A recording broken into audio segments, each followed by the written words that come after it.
আমি।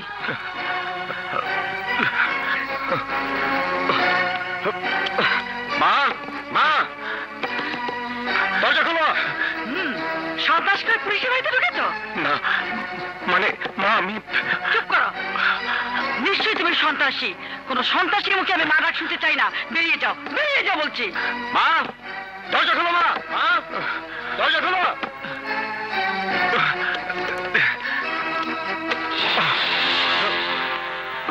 মা, আমি একজন সন্ত্রাসীর পিছু নিয়েছিলাম। ওকে আমি গুলিও করেছি। এদিকে কোথাও ঢুকলো কিনা? হ্যাঁ, এখানে তো ছিল। এখানে ছিল? হ্যাঁ। আরিফ, মা, কে?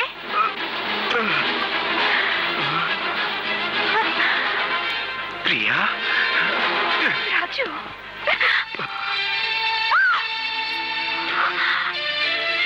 রক্ত? হ্যাঁ, রাজু, আমার ভীষণ বিপদ প্রিয়া। বাবার খুনে বদলাতে গিয়ে পুলিশের গুলি খেয়েছি। ইন্সপেক্টর আরিফ আমার পিছু নিয়েছে। বলো কি? হ্যাঁ। তুমি চিন্তা করো না, এখানে তুমি থাকো, আমি দেখছি। দেখিয়ে আমি আসছি এক্ষুনি। কোথাও খুঁজে পেলাম না মা। প্রিয়ার ঘরে ঢোকেনি তো? কি হয়েছে? কি হয়েছে আন্টি? তোমার কাছে তা বলা আর না বলার সমান। কারণ অপরাধীদের পক্ষে যারা কথা বলে তারাও আইনের দৃষ্টিতে সমান অপরাধী। কি বলছিস তুই? আমি তো কিছুই বুঝতে পারছি না। কথাটা ইচ্ছে করে আমি তোমার কাছে গোপন রেখেছি মা। ওই খনি সন্ত্রাসীটার সাথে ওর পরিচয় আছে। দাঁড়াও, কোথায় যাচ্ছ? আমার ঘরে আসামি খুঁজতে? আমার ঘরে কেউ আসেনি। কারো ঘরে প্রবেশ করতে হলে তার অনুমতির প্রয়োজন। এটাও কিন্তু আইন। প্রিয়া, তুমি আমার বোন। বোনের ঘরকে পরের ঘর বলছো? আপন বোন হলে কথাটা মানাতো। আর তোমরা তো আমাদের আপন কেউ নও। ভুলে যাচ্ছ কেন? আমরা তোমাদের আশ্রয়দাতা। আসুন। হ্যাঁ, কি যেন বলছিলেন? বলুন, আপনাদের জন্য কি করতে পারি?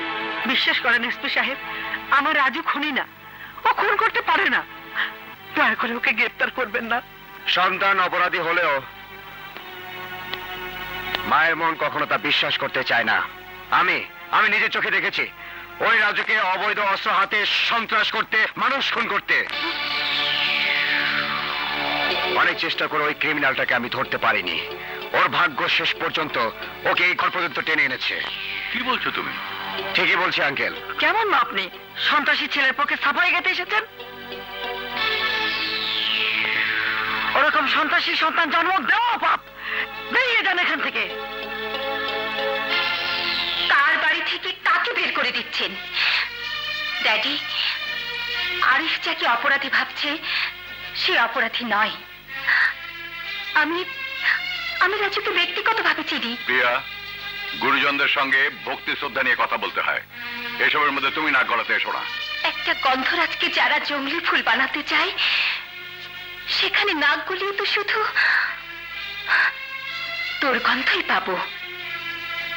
ওই খুনি সন্ত্রাসীটা যদি আমার ছেলে হতো তবু ওকে অভিশাপ দিতাম, মায়ের চোখের সামনে যেন ওর নির্মম মৃত্যু হয়। আন্টি, আপনি কি বলছেন? এই অভিশাপ আপনি ফিরিয়ে নিন। না,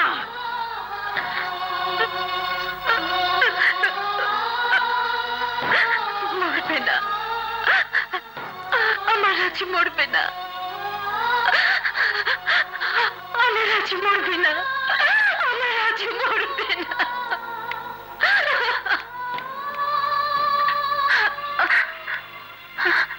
রাজু, রাজু, রাজু, রাজু কোথায় তুমি? রাজু, রাজু, রাজু।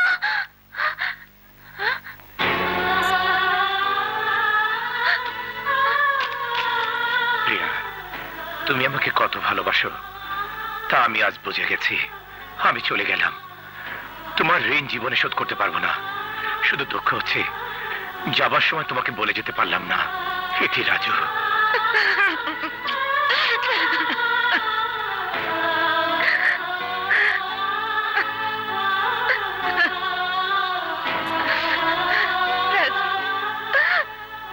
রাজু, কেন কেন কেন তুমি চলে গেলে? তোমাকে তোমাকে এখন কোথায় পাবো?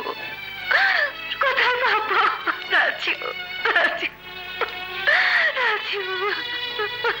হারামখোরের দল, সেদিন তোরা বলেছিলি জজের বংশ ধ্বংস হয়েছে, কিন্তু জজের বড় ছেলে রাজু বেঁচে থাকলো কিভাবে?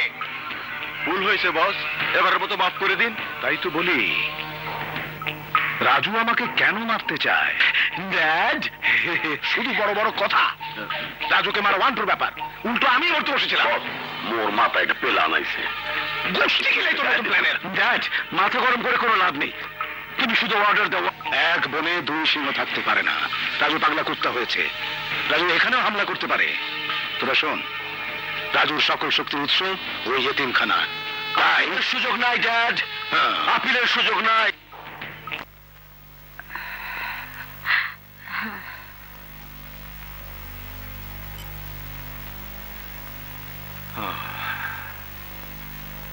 ভাবি সাহেবা, রাত অনেক হয়েছে, আর কতক্ষণ অপেক্ষা করবেন? এবার খেয়ে দিয়ে শুয়ে পড়ুন। ছোট খোকা এখনো ফেরেনি, প্রিয় কষ্ট পেয়েছে, সেই অভিমানে মেয়েটা কিছুই মুখে দেয়নি। ওদের পেলে আমি একা খাই কি করে? ভাইজান, আপনি শুয়ে পড়ুন, আমি আরেকটু দেখি। ঠিক আছে।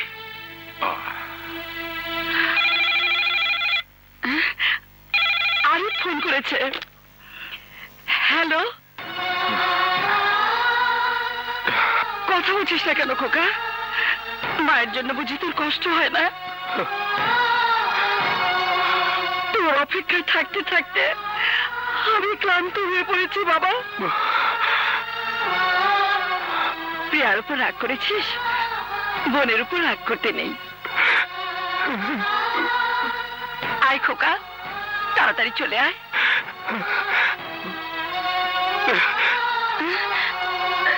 Hello Arif, hello. রেখে দিল খোকা।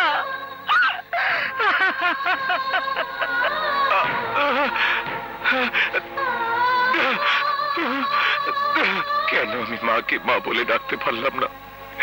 ছোট ভাইকে কাছে পেয়েও জড়িয়ে ধরতে পারলাম না? হে খোদা, এত বড় শাস্তি তুমি আমাকে কেন দিলে? অভিশাপ যখন দিলেই মা, তখন তোমার চোখের সামনে মরার অভিশাপ কেন দিলে মা? সন্তানের মৃত্যু কি মা কখনো সহ্য করতে পারে? বলো মা, বলো। শক্তি পাটোয়ারি, তোর সন্ধান যখন আমি পেয়েছি, তখনই রাজুর হাত থেকে তুই কিছুতেই বাঁচতে পারবি না। তুই কিছুতেই বাঁচতে পারবি না।